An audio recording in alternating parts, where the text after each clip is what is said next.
आणि आता शिंदे साहेबांनी सांगितलं, अरे या ठिकाणी खऱ्या अर्थानं मोदीजींच्या नेतृत्वात या मुंबईला जेवढं मिळालं तेवढं या ठिकाणी जे मुंबईच्या बद्दल आव आणून आणून बोलतात त्यांच्याही काळात काही मिळालं नाही।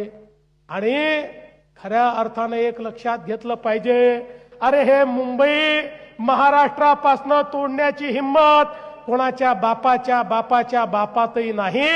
आणि आमच्या सोबत तर या ठिकाणी हिंद हृदय सम्राट शिवसेना प्रमुख बाळासाहेब ठाकरेंचा ठाण्या वाघ एकनाथ शिंदे देखील आहे। एक लक्षात ठेवा,